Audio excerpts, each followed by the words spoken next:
구기자는 거꾸로만 안 꽂으면 된다고 그랬잖아요. 그죠? 그래서 전부 제대로 꽂아서 보통 줄기수가 3개, 4개, 5대까지 이렇게 올라오고 있단 말이죠. 저쪽에서 쭉쭉 커요, 저거는. 그렇기 때문에 이번에는 지난 시간에 약속한 것처럼 구기자에 대해서 좀 말씀을 드려서 아직까지 뭐 일주일 사이에 그 관리를 해야 할 만큼 빨리 크지는 않는데 일단 한번 좀 보시자고요. 그래서 이게 이제 고서에 나오는 이게 중국 명나라 때 이신이 본초 강목은 이시진이라는 사람이 쓴 겁니다.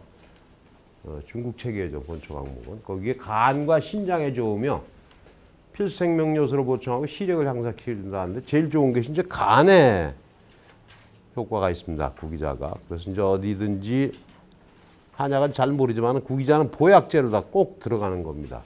그래서 간에 우선, 간과 신장에 우선 좋다. 근데 저거는 식품으로 다 널리 이용을 하기 때문에 뭐 아무 때나 막 먹어도 괜찮습니다. 그러니까는 집에서 구기자 키워서 그 집에 그냥 상식해도 괜찮을 정도로 좋은 약입니다. 이건 독성도 없고요. 그래서 이제 봄에 나오는 이파리, 저기 이제 대부분의 여러분들이 이 과정 말고서도 이 파믹스 센터인가 여기를 자주 오실 테니까 가서 이제 7월 말에 우리가 이 과정이 끝난다고 하더라도 그 이후에 크는 과정도 한번 좀 보시고 가서 관찰을 하시란 말이죠. 그래서 이제 봄에 나오는 잎을 천정초라고 부릅니다. 그리고 여름에 핀 꽃을 장생초, 여름에 피는 꽃, 구기자 꽃을 장생초. 그 다음에 이제 가을에 열매를 구기자. 그리고 겨울에 뿌리를 캐서 껍데기, 그 지골피랍니다. 지골피. 그래서 이제 저런 장생초라든지 천정초라든지 이런 것들은 약으로 쓰지는 않지만서도 구기자와 지골피는 약으로 쓰는데 용도는 아마 다른 걸로 제가 알고 있습니다. 구기자 용도하고 저 지골피는 파열제로 쓴다든가 그렇게 들은 것 같은데 그건 확실치 못하니까 말씀을 안 드리겠고요. 그 이제 주로 나오는 그 근래에 들어와서 이루어진 연구에서 결과가 간 기능을 개선한 효과가 있다. 그래서 실험용 쥐에다가 구기자 급여 시험 결과 지방간 발생이 현저하게 감소됐고 손상된 간에 대한 회복을 촉진시키는 그런 결과를 봤다. 그런데 이제 쥐에다가 실험하는 정도 가지고 인체하고 비교하는 것은 조금 좀 무리는 있습니다만서도 저는 그 효능 실험할 때 제일 먼저 세포 단위에 실험을 하고 그 다음에 소동물에다 시험을 하고 또 그 다음에는 대동물에다 하고 그래서 영장류에까지 이제 원숭이까지도 막 실험, 제 약품을 만들기 위해서는 그런데 하여간 쥐에다가 실험을 한 결과 저런 그 지방간 발생이 감소되고 손상된 간에 대한 회복을 촉진하는 효과가 있었다. 그리고 이제 면역 증진이라는 것이 결국에는 몸을 보호해주는 거예요. 면역 증진이라는 것은 면역 한다는데 면역은 쳐들어오는 걸 갖다 막는 힘 이렇게 생각하시면 되거든요. 면역 세포의 증식을 시험한 결과 세액성 면역과 관련 있는 비세포를 증식시킨다. 이게 면역만 가지고 얘기를 해도 엄청 오래 해야 됩니다. 그러니까 대충 그렇게 알아두시고 그 다음에 이제 이 콜레스테롤이라는 것이 술 먹어도 생기고 또 이제 섭취하는 그 음식 여기에 따라서 이제 육류 중에 고기 중에 콜레스테롤 함량이 제일 높은 거는 개고기입니다. 개고기. 토끼에다가 75일 동안 구기자를 먹여본 결과 혈중 콜레스테롤이 57%, 중성지방인 트리그리서라이드가 52.7% 감소하는 그런 효과를 봤다. 이런 논문은 굉장히 많습니다. 그래서 대표적인 거 내놓은 건데 그 밖에 노화 방지라든지 다이옥신 독성에 대한 완화 효능이 이 구기자는 하여간 보약이다. 면역 증진의 효과가 특히 간에 좋다. 이렇게 생각하시고 구기자 많이 드세요. 근데 사실 이거 사 먹으려면 비싸요. 구기자가. 비싼 편이에요. 약재 중에는. 근데 대부분 우리가 먹을 수 있는 것이 충청남도 청양에서 나오는 것, 전라남도 진도에서 나오는 양이 부족하기도 하겠지만은 수입돼 들어온 게 굉장히 많습니다. 구기자는 수입을 식품용으로 수입이 허가가 되기 때문에 그 식품으로 다 쓰고 이쪽으로도 왔다 갔다 밤에 다녀요. 그냥 밤에 다니는 게 아니라 안 보이게 다녀요. 그래서 원산지 단속하는 사람들도 잘 모를 수가 있고 그렇습니다. 그러니까 내가 심어서 먹는 그건 믿을 수 있잖아요. 그래서 구기자는 한번 그런 거다 이렇게 생각을 하시고요. 이 구기자 재배는 내한성이 강하다. 추위에 견디는 힘이 강한 편이다. 그래서 전국에 재배가 가능하지만은 뭐 결국엔 열매 생산을 위해서 농사를 짓는 거기 때문에 남부 지방이 유리하다. 이제 충남 청양도 여기에 비해서는 남쪽이고 전라남도 진도는 더 남쪽이잖아요. 그래서 진도 구기자가 청양 구기자보다 실해요. 열매도 더 크고 그 성분이 뭐더라? 그것도 거기가 높고 그리고 말렸을 적에 달그락달그락 소리가 나요. 그건 내가 젊었을 때 양쪽 거 다니면서 다 비교해봐서 그래서 한 30년도 전인가요? 제가 한참 초년에 이거 할 때 진도 기자가 청양 기자보다 근에 500원을 유통시장에도 근에 500원을 더 줬었어요. 그만큼 유통업계에서도 진도 기자를 더 쳐줍니다. 근데 지금은 청양 기자는 특화하기 위해서 굉장한 노력을 해서 그냥 청양 기자 그러는데 진도 기자는 명맥이 사라졌어요. 진도에 가면 또 자초라고 하고도 지치라고도 하고 자근이라고 하는 빨간 뿔이 있어요. 날뿌리 물에 여기 저 씻으면 그냥 빨간 물이 막 나오고 그 자색 고구마 색소 같이 말이죠. 시코닌이라고 하는 포리페놀류인데 그것도 진도 특산물이에요. 그런데 그것도 그 저기 저 진도에 가면은 홍주라는 술이 있죠. 진도 홍주. 진도 홍주가 그 자초 지치인데 식물 이름은 생약명은 자초인데 그 뿌리를 첨가해서 만드는 것이 홍주, 진도 홍주. 근데 그것도 충분히 특화를 시켜서 돈을 만들 수 있었는데 조금 좀 먹고 살 게 많아서 그런지. 하여간 어쨌든 간에 남부지방이 유리하다. 근데 북부에서는 결코 유리하지는 못하지만서도 생육은 충분히 할 수가 있다. 햇빛이 잘 들고 통풍이 잘 되는 곳이어야 된다. 햇빛 많이 봐야 됩니다. 이거 그늘에 들어가면 안 됩니다. 토양은 비옥도가 중정도인 사양토 내지는 식양토, 배수가 약이야. 식양토는 점질 토양이 많은 것을 식양토라 한다 그랬잖아요. 점질 토양은 모래 함량이 많은 것이 제일 미사질이 많은 것, 많이 섞여 있는 것들. 그래서 점질 토양인 거. 이런 데서는 배수가 사실은 잘 안 하는데 그 중에서도 경사가 있다든지 그 밑에 받쳐주는 땅 밑에 받쳐주는 것이 자갈이 속에 많이 들었다든지 하는 데서는 하여간 모든 것은 뿌리가 실해야 돼요. 뿌리가. 그래서 이제 그 물에 잠긴다든지 하면은 물에 잠긴 다음 토양 3상을 제가 얘기했지 않습니까? 기상, 액상, 고상 이 세 가지. 그러면 그것이 바란스를 맞춰서 1대1대1이다가 존재했을 때 그렇게 돼서 만들어 주었을 때 바람 통하는 통기 속도, 투수 속도 뭐 이런 것들이 원활하게 돌아간단 말이에요. 그래서 뿌리도 호흡을 해야지 나무가 건실하게 클 수가 있어요. 그래서 공기 중에도 O2가 녹아 있는 거고 말이죠. 물 중에도 말이죠. 그리고 그 토양 그 입자 간의 공극이 안 보이지만서도 있어야지 그리 통기도 되면서 호흡을 하고 그래서 식물이 건전하게 크는 건데 그래서 보통 땅 하면 사양토가 중간 정도의 땅이 제일 좋은 겁니다. 이제 논에는 그러면 물이 쭉쭉 빠지니까 뭐를 심을 수가 없잖아요. 그러니까 이제 식양토죠. 식토죠. 논은 식토제가 되죠. 기자를 이제 번식하는 방법이 우리가 지금 한 것이 이제 삽목이에요. 삽목. 우리가 끊어서 갖다 꺾꽂이가 삽목입니다. 꺾꽂이를 삽목이라고 하고 그다음에 휘무지, 취목이라고 그럽니다. 그래서 저런 것들은 이 그 줄기가 그 아주 늙기 전에는 유연하다가 플렉시블하기 때문에 이렇게 꺾어서 발로 밟아놓고 흙 좀 거기다 파묻어 놓으면은 거기 뿌리 내립니다. 저런 것들은. 그럼 저런 것들은 삽목 잘 되는 것들은 휘무지도 잘 돼요. 예, 그러면 이렇게 파묻어 놔서 발근되면은 여기 자르면 갖다 심으면 그냥 한 나무가 되는 거예요. 그게. 그다음에 이제 분주라고 하는 것은 포기 나누기예요. 포기 나누기. 분주. 혹시 여기 저 하와이 무궁화 아시는 분 계세요? 하와이 무궁화 아세요? 예. 예. 그게 이제 우리 무궁화 같이 한 송이 폈다 지고 또 피고 또 피고 그러거든요. 하루밖에 안 가거든요. 며칠 못 가요. 근데 겨울에도 아파트 베란다 정도만 내놔도 겨울 내내 꽃을 달아요. 그죠? 근데 그게 삽목이 잘 돼요. 그 얘기하는 거고. 삽목이 잘 되고 그리고 분주도 잘 돼요. 그게. 포기 나누기가 가능합니다. 그래서 이제 엉켜 있으면 밑에 이 나무 부분 끊으면서 뿌리를 나눠서 갖다 심으면은 잘 살아요.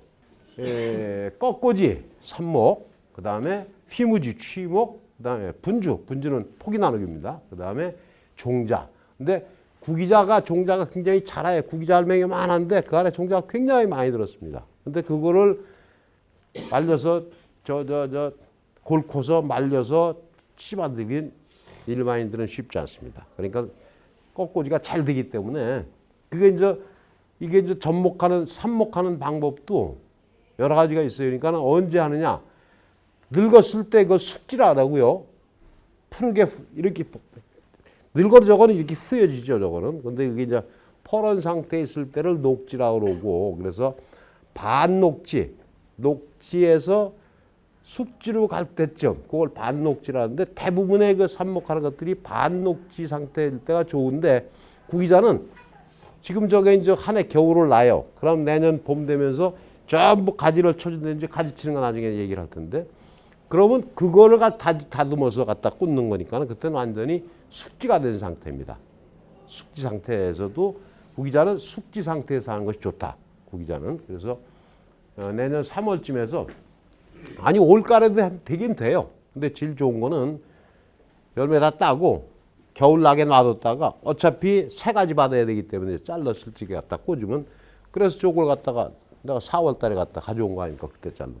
근데 저거는 이제 작년 가을에 해서 묻어놓을 수도 있고 방법은 여러 가지가 있습니다. 그래서 저 시기는 3월 상수에서 4월, 3월 중순 정도에 하면 되는데 우리는 4월 1일 날 시작해서 4월 7일 날인가 했죠? 4월 1일 날 첫 시간 하고 2시간 하고 세 번째 주에 했던가요? 그러니까 조금은 늦었던 거예요, 사실은. 일반 관행적인 방법에 조금은 늦었습니다. 그래서 제식거리는 우린 지금 다닥다닥 심어놨어요. 다닥다닥 심어놨는데 원래 고을 간격이 1m 20 나무예요. 나무 때문에 1m 20 정도 고을 이렇게 있고 그것은 한 포기는 40cm 내지는 50cm 그러니까는 우리는 저기 여기에다가 이렇게 해놨으니까는 한 10분의 1 이상으로 다 축설해서 심었습니다. 그래서 제가 저 중간에 봐가면서 몇 군데를 펜에서 수목형 재배를 한 2개 정도를 한번 수영을 만들어 보고 7월 달까지 가능할까 모르겠는데 그래서 일반 재배할 때는 1m 20 간격으로 해서 포기당 40cm. 근데 이제 이걸 나무같이 키울 때는 1m 50 더 넓게 해서 한 포기에 50cm씩 띄어서 이렇게 심는 것이. 근데 여긴 그냥 놔두고 꽉 그러집니다. 저거 나중에 따기도 힘들어 저렇게 심어놓으면은 저 구기자 농사는 사실은. 근데 저 멀쩡한 밭에다 저렇게 심어놓으면 1m 50에 그러면 저런 식으로 심으면 거기 구기자 한 30포기 심으면 저 밭 다 들어가잖아요. 그래서 그렇게 못했고 심는 방법은 배색 비닐이라는 것은 배색 비닐 아세요? 혹시 배색 비닐? 그 이제 비닐은 투명 비닐이 있고 흑색 비닐이 있잖아요. 그럼 흑색 비닐을 치면은 광을 차단해 주기 때문에 속에 잡초도 덜 나고요. 잡초가 뭐지? 제대로 하면 못 나죠. 깜깜하니까. 근데 비닐이가 아무리 새카만 것 같아도 속에 빛이 들어옵니다. 근데 저걸 심어 놓으니까는 속에다 뭘 심어 놓고 딱 씌워 놓으니까 이게 올라오는 발화가 되는지 안 보여. 그래서 그거 심은 자리만 한 10cm 정도 이렇게 띠를 넣어가지고 거기는 투명 비닐을 만들고 나머지는 다 흑색으로 넣어. 그래서 배색 비닐이라고 합니다. 가운데 작물을 심는 부위에는 투명한 걸 집어넣고 그러니까 검정 염료를 안 집어넣었죠. 거기에는 그렇게 만드는 것을 배색 비닐이라고 합니다. 그래서 배색 비닐을 먼치는 한 다음에 삽수는 기울기에 45도에서 이렇게 비스듬히 심으라 그랬지 않습니까? 그래서 땅 위로다가 2, 3cm에 올라도 그까지는 우리가 했어요. 비닐로만 안 씌웠죠. 이제 구기자라고 하는 것은 이제 혼식 재배를 했는데 혼식 혼식하면 생각나는 게 뭐 있습니까? 혼식. 혼식은 섞어 심는 겁니다. 섞어 심는 거. 그래서 이제 수분순이 뭐니 왜 그러냐면 혼식 재배를 해야 하는 이유가 구기자는 일반적으로 자가불합성이 있다는 얘기. 자가불합성, 자가. 내 집에서는 불화, 싸워. 불화합, 화합하지를 못해. 집 내에서는. 그게 자가불합성입니다. 그래서 이게 이제 왜 자가불합성이 생기냐면 유전적으로 다양성 확보하기 위한 생존 전략. 지들이 그래서 자가불합성이 생기는데 한 품종을 집단 재배 수정했는데 꽃이 떨어지고 열매가 안 나는데 이게 신품종을 재배할 때 추천하는 수분수 품종하고 필히 혼식을 해라. 그래서 저기 저 주력 품종하고 수분수 품종명 붙어 있었잖아요 그때. 단 묶은 거에 두 가지가 있었어. 청명하고 뭐하고 몇 가지. 그리고 거기 뭐 수분순이 써 있었는데 거기 어디 꽂혀 있는 거 봤습니다 내가. 그러니까는 그건 이제 줄은 틀리게 심었지만서도 그냥 심어 놓으면은 그 두 가지 섞어 심은 거예요. 내가 혼식을 한 겁니다. 두 가지를 갖다가. 그래서 적정 혼식 비율은 1대1로 하는 경우도 있고 여러 가지 방법이 있습니다. 그래서 이제 주력 품종하고 수분수 품종. 주력 품종은 구기자를 여기서 내가 딸 거다. 수확을 목적으로 하는 수분수 품종은 꽃가루만 저놈들한테 퍼물지게 꽃가루만 제공한다. 근데 여기서도 달리긴 달립니다. 꽃가루가 다 그거 뭐 다 남주고 나는 먹을 거 아닙니다. 그 달리긴 달리는데 이쪽이 좋아지게끔 이 수분수 품종을 혼식을 해서 해줘야 된다.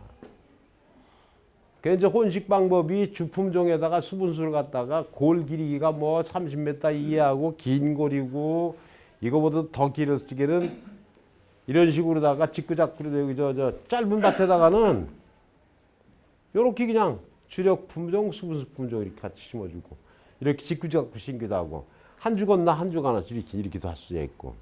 근데 이게 최종 종자를 따기 위한 재배를 할 경우에는 이런 것을 씁니다. 종자를. 근데 이제 구기자는 우리가 종자는 열매 안에 들어있으니까. 근데 이제 그런 게 뭐가 있나 많아요.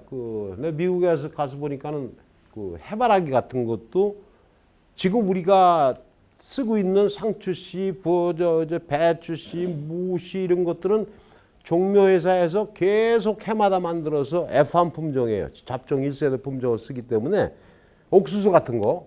그래서 그 들여오는 품종을 자가 채종해서 갖다 심으면 그게 안 나와요. 그래서 해마다 종자를 갱신을 해준대. 그건 일대 잡종 F1 품종이라고 그러는데 그거 할 때는 저런 식으로다가 모부본 엄마 품종, 아빠 품종을 저런 식으로 심어서 여기에서 채종을 하죠. 근데 해바라기도 보면은 미국 가서 보니까 참 아주 지금도 선진국이지만서도 한 30년 전에는 그냥 우리 농업 기술은 아무것도 아니었어요. 우리 해바라기 못 보신 분들, 여긴 해바라기 못 본 분들은 없겠지만서도 우리 어렸을 때 봤을 때 담 넘어가니까 엄청 큰 것 같았었는데 시골에 담이 있고 요것밖에 더 돼 사실은. 그렇잖아요. 근데 어려서 봤으니까 엄청 큰 거로다가 머릿속에 각인이 돼 있는 건데. 근데 올라가서 이렇게 구부해서 해바라기를 이렇게 돌아야 그지 아침 저녁으로 다 이게 잘 보면은. 근데 보면 요만하지 뭐 요만해요 그죠? 그 헤드라 그러는데 머리가 그 씨 달리는 것이. 그리고 호박씨도 해바라기씨도 씨도 잘고. 근데 이 기름 짜는 작물입니다. 우리가 요새 식용유 해바라기 기름 많이 먹지 않습니까? 해바라기 기름. 그게 리놀, 올레인 함량이 굉장히 높아요. 그 해바라기 씨 굉장히 좋은 기름입니다. 근데 우리 그 해바라기가 그만했을 때 미국 가니까는 해바라기가 얼마냐면 키가 요만해요. 요만해. 이만한데 머리는 쟁반만하게 달려. 쟁반만한 게. 이걸 엄청 굵어. 짱짱한 놈이 요만해서. 근데 머리는 그냥 이만한 거다. 그게 이제 빅시드, 그러니까 씨가 큰 놈. 품종이 여러 가지가 분화되어 있어요. 엄청 선진국이죠. 우리에 비해서는 빅시드, 큰 해바라기 씨가 이만하고 하이 오일, 기름 함량이 아주 높은 품종. 거기에다가 하이 리놀 내지는 하이 올레인, 올레인산 함량이 높은 품종. 이렇게 분화를 시켜서 만들고 있는데 우리는 그때 그런 거 못했어요. 우리도 해바라기를 하다가 쥐 때문에 못해, 쥐. 해바라기 연구를 옛날 때 했었는데 우리는 안 했어요. 나보다 선배들이. 근데 문제는 사람도 먹을 게 없었어, 그때는. 그 뭐 쥐는 어떻게 저도 살아야 되니까는 전부 쥐가 겨울로 가서는 다 파먹어가서는 새가 파먹는 게 쥐가 전부 뜯어먹어서 해바라기를 접었습니다. 약간 이런 식으로다가 수분수를 혼식하는 저기가 이렇게 격리해서 그냥 주력 품종하고 수분수 품종하고 격리해서 한 가지만 딱 심어놓으면은 수량이 별로 얼마 안 나요, 이게. 근데 섞어 심어놓으면은 2대1로 했을 때 3대1로 했을 적에는 2대1로 심는 것이 제일 좋았다. 그러니까는 1대1로 할 필요는 없고 2대1 정도. 저기 미국 가서 그 감동받았던 해바라기는 5대1로 심어놔요. 5대1로. 어쨌든 간에 이놈은 그 곤충이 다니면서 해줘야지 됩니다. 곤충이 다니면서. 벌나비가 와서 해줘야 되기 때문에 그래서 이제 이 매개곤충으로서는 뭐 줄무늬 감상벌이라든지 호박꽃 등의 꿀벌 뭐 근데 요즘은 이것도 곤충 산업의 일환으로서 그 축매시키기 위한 매개곤충을 줄무늬 감상벌이 이런 것들은 갖다가 처음에는 우리 수입했어요, 이거 갖다가. 근데 요새는 우리가 만들어서 집어넣어서 이제 꽃가루 제대로 좀 막 섞이게끔 가서 수분시키게끔. 그게 이제 여기 비료 얘기도 나오는데 지금 이 구기자 농사 짓는 사람들이 지력 수탈을 하다 보니까 이게 그 막 우거지면 그 양수분을 먹어치워서 분해시키는 양이 엄청나요. 그러니까 지력을 수탈하는 거예요. 그러니까 지력을 좀 보충을 해줘야 되는데 질소 이게 가지과라서 그 얘기는 안 했나? 앞에 그게 없었구나. 구기자도 보면은 꼬투리 달리는 모양이 가지하고 비슷해요. 꽃도 그렇고 그래 가지과입니다. 가지과인데 이게 질소를 많이 먹긴 먹는데 300평 10A 테나르 300평당 60kg를 주면 무지무지하게 많이 주는 거예요. 질소를 많이 줘버리면 땅 버립니다, 이거는. 그래서 문제가 그래서 이러다 보면 제가 질소 인산가리 3요소가 하는 역할이 다 틀리다고 그랬잖아요. 예? 질소가 하는 역할은 뭐예요? 질소가 하는 역할.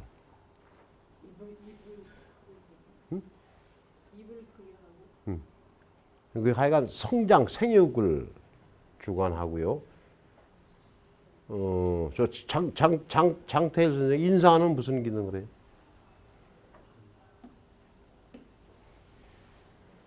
뭐 개화 결실 뭐 이렇게 한번 하고 그다음에 갈리질비로는 세포의 팽암 유지를 통해서 식물체를 짱짱하게 강건하게 키워주는 역할을 한다 그랬잖아요. 근데 이런 식으로다가 들깻잎 농사 질 적에는 질소 비료만 주면 돼. 딴 거는 줄 필요가 하나도 없어. 인산질을 주면은 꽃 펴. 꽃 못 피게 해야 돼요, 그거는. 가리질을 줘버리면은 깻잎이 뻣뻣해져.